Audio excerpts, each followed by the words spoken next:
BSP ఉత్తరప్రదేశ్లో రోజు రోజుకు బలాన్ని కోల్పోతుంది. అయినా మాయావతి ఎత్తుగడలు చాలా క్లియర్గా తమ పార్టీ దెబ్బతిన్నా మంచిదే, బీజేపీకి లాభం కావాలి అనే వైఖరి అనుసరిస్తుంది. అందరికీ తెలుసు ఆమె పైన సిబిఐ, ఈడీ అవినీతి కేసులున్నాయి. సో దాంతో మాయావతి క్లియర్గా బీజేపీ ఆడినట్లు ఆడుతోంది. వాస్తవంగా 2014లో బీఎస్పీకి 20% ఓటు వచ్చింది, కానీ ఒక్క సీట్ రాలే. కానీ 2019లో వ్యూహాత్మకంగా ఎస్పీతో పొత్తు పెట్టుకుంది, 20% ఓటు నిలబెట్టుకుంది, 10 సీట్లలో గెలిచింది. 2024లో ఏం చేయాలి? తనకున్నటువంటి ఓటు నిలబెట్టుకోవడం కోసమైనా ఇతర పార్టీలతో కలవాలి. ఎందుకంటే 2019లో 20% ఓటు తెచ్చుకున్న మాయావతి నాయకత్వం బీఎస్పీ 2022 అసెంబ్లీ ఎలక్షన్లకు వచ్చే వరకు 12% పడిపోయింది. అంటే కోర్ జాతవ్ ఆమె కులం ఓట్లు తప్ప ఇంకేమి రాలే. ఉత్తరప్రదేశ్ జనాభాలో దళితులు 20% ఉంటారు. ఆ లెక్కన చూసినా కూడా ఆమెకు మంచి ఓటింగ్ రావాలి, కానీ రాలే. 12% ఓటింగ్ వచ్చి ఒకే ఒక్క సీట్ వచ్చింది. యూపీ అసెంబ్లీలో 403 సీట్స్ ఉన్నటువంటి పార్టీ ఒక్క సీట్ తెచ్చుకుంది. ఒకప్పుడు యూపీలో సొంతగా బీఎస్పీ అధికారంలోకి వచ్చి సంచలనం క్రియేట్ చేసింది. వ్యూహాత్మక పొత్తులతో యూపీ రాజకీయాల్ని శాసించింది మాయావతి. అలాంటి మాయావతి ఇప్పుడు నిర్వీర్యమైపోయి బీజేపీకి పావుగా ఉపయోగపడుతున్న విమర్శలు ఎదుర్కొంటోంది. ఎందుకు విమర్శలు ఎదుర్కొంటోందంటే 2014, 2019 ఎన్నికల కంపారిజన్ చెప్పాను. విడిగా పోటీ చేస్తే 2014లో ఒక్క సీట్ రాలేదు. అసెంబ్లీ ఎన్నికల్లో ఓటింగ్ 12% పడిపోవడమే కాకుండా ఒకటే సీటు వచ్చింది. 2019లో మాత్రం ఎస్పీతో పొత్తు పెట్టుకొని 10 సీట్లు గెలుచుకోగలిగింది. సాధారణంగా ఇప్పుడు ఎస్పీ కాంగ్రెస్ కలిసి పోటీ చేస్తుంది కనుక ఎస్పీ కాంగ్రెస్తో బీఎస్పీ జత కడితే ఆ పార్టీకి లాభం, ఎస్పీ కాంగ్రెస్లో కూడా లాభం. కానీ బీఎస్పీ ఇండియా కూటమిలో చేరకుండా విడిగా పోటీ చేస్తుంది. సో ఎన్నికల ఫలితాలను గత 2 కాన్సిక్యూటివ్ ఎలక్షన్స్ చూస్తే మాయావతి ప్రతిపక్షాలతో పొత్తు పెట్టుకుంటే లాభపడుతుందని అర్థమవుతున్నా, కామన్ మ్యాన్ చైల్డ్ కూడా అర్థమవుతున్నా మాయావతి ఈసారి నేను ఇండియా కూటమితో కలవను, విడిగానే పోటీ చేస్తాను అంటూ ఎస్పీ కాంగ్రెస్ల ఆఫర్ను కూడా తిరస్కరించి విడిగా పోటీ చేస్తుంది. ఇక ఆమె నిలబెడుతున్న అభ్యర్థుల్ని చూసినా కూడా క్లియర్గా బీజేపీకి లాభమయ్యే రీతిలో అభ్యర్థులు పెడుతున్నారు. ఢిల్లీ రాజధాని పొలిటికల్ సర్కిల్స్లో చెప్పేది అంటే మాయావతి ఏ పని చేసినా దాని వెనకాల అమిత్ షా ఉన్నట్లే రాసిపెట్టుకోండి అంటున్నారు. మాయావతి కాదు, ఓవైసీ విషయంలో కూడా నేషనల్ క్యాపిటల్లో పొలిటికల్ సర్కిల్స్, మీడియా సర్కిల్స్లో టాక్ ఏంటంటే మాయావతి కానీ ఓవైసీ కానీ ఏదైనా పని చేస్తోంది అంటే దాని వెనకాల అమిత్ షా ఆదేశము, అమిత్ షా వ్యూహము ఉన్నది అని అర్థం చేసుకోవాలి అంటారు.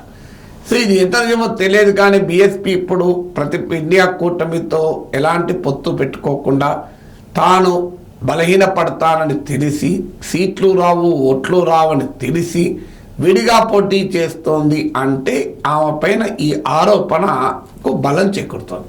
తర్వాత పెట్టిన క్యాండిడేట్లను చూసినా ఈ అనుమానం కలగకపోదు. ఇప్పుడు ఉదాహరణకు మీరట్ కాన్స్టిట్యున్సీ తీసుకుంటే మీరట్లో తన అభ్యర్థికి మద్దతుగా వివాదాస్పదమైన ఆజీ యాకూబ్ ఖురేషిని రంగంలో దించింది. ఆయన యాకూబ్ ఖురేషి ప్రచారం మొదలు పెడుతున్నాడు బీఎస్పీ అభ్యర్థికి. యాకూబ్ ఖురేషి ప్రచారం క్లియర్గా బీఎస్పీకి ప్రయోజనం ఎంత కలుగుతుందో తెలియదు, కానీ బీజేపీకి ప్రయోజనం కలుగుతుంది. ఈ యాకూబ్ ఖురేషి నిన్న మొన్నటి దాకా జైల్లో ఉండొచ్చాడు. So Danish cartoonist prophet Mohammed ప్రవక్త పైన అభ్యంతరకర కార్టూన్ వేశాడని ఆయన చంపిన వారికి 51 కోట్ల రూపాయలు ఇస్తానని అనౌన్స్ చేసి జైలుకి వెళ్ళాడు ఈ వివాదాస్పదమైన బీఎస్పీ నేత. ఇతను అక్కడ క్యాంపెయిన్ చేసి ముస్లిం ఓటు బీఎస్పీకి వచ్చేలా చూస్తున్నాడు. ఈ మీరట్ కాన్స్టిట్యున్సీలో 5 లక్షల ముస్లిం ఓట్లు ఉంటాయి.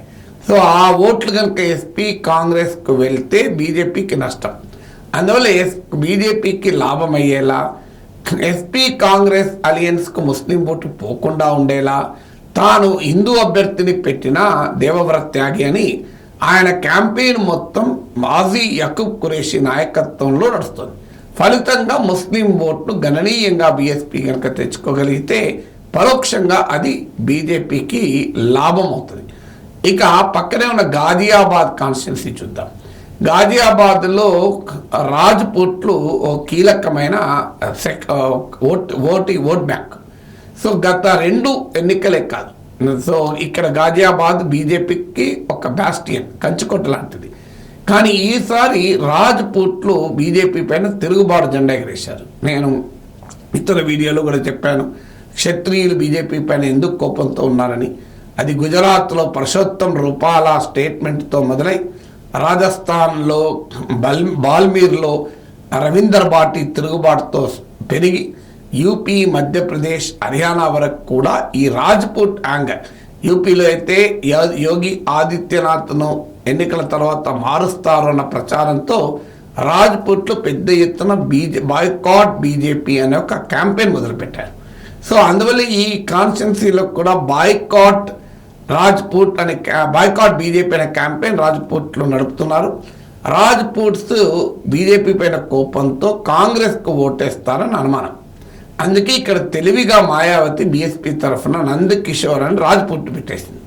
సో అందువల్ల బీజేపీతో కోపంగా ఉన్న రాజ్పూట్లలో ఒక సెక్షన్ ఓట్లనైనా బీఎస్పీ రాజ్పూట్ క్యాండిడేట్ లాగాడనుకోండి, కాంగ్రెస్కి వచ్చేటువంటి బెనిఫిట్ పోతుంది.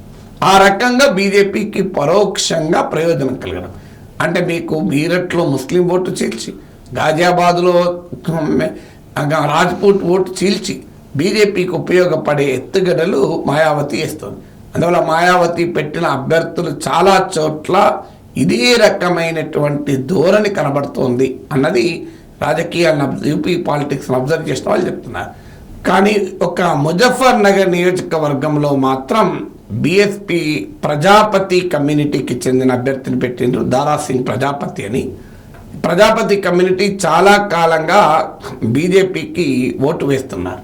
సో అందువల్ల ఇక్కడ బీఎస్పీ ప్రజాపతి కమ్యూనిటీని పెట్టడం వల్ల ఎంతో కొంత బీజేపీకి డ్యామేజ్ కావచ్చు అని అంటున్నారు. బహుశా అక్కడ మరి స్థానిక ఫ్యాక్టర్సా లేదా తన సంగతి బయటపడుతుందన్న క్రెడిబిలిటీ కొరక ఇప్పుడు ఓవైసీ పైన బీజేపీ మాధవీలత పెట్టి హైప్ ఇస్తున్నారు, ఓవైసీని ఓడించడానికి బీజేపీ రంగంలో దిగిందన్న భావన ముస్లింలో కల్పించడానికి ఎత్తుగడ ఎలాగైతే వేశారో అక్కడ కూడా తాను బీజేపీ ప్రయోజనాలను కాపాడడం లేదు అనేటువంటి భావన కల్పించడానికి చేస్తున్నారో తెలియదు. కానీ అక్కడ ఒక్కచోట మాత్రం కొంత బీజేపీని ఎఫెక్ట్ చేసేలా కనబడుతుంది. సో ఇప్పటికే బీఎస్పీ వెనకాలన్న కమ్యూనిటీస్ వాల్మీకి, పాసి, కటక్ ఈ కమ్యూనిటీస్ ఆల్రెడీ బీజేపీకి షిఫ్ట్ అయ్యారు. ఇక మిగిలిందంటే ఒక్క జాతో కమ్యూనిటీ, ఆ మాయావతి ఓన్ క్యాస్ట్, ఆ జాతో ఓటు కూడా స్లోగా బీజేపీకి షిఫ్ట్ అవుతుంది అని అంటున్నారు. సో అందువల్ల మాయావతి బీఎస్పీకి కాదు బీజేపీ విజయానికి దోహదం చేస్తున్నట్లుగా కనబడుతుంది.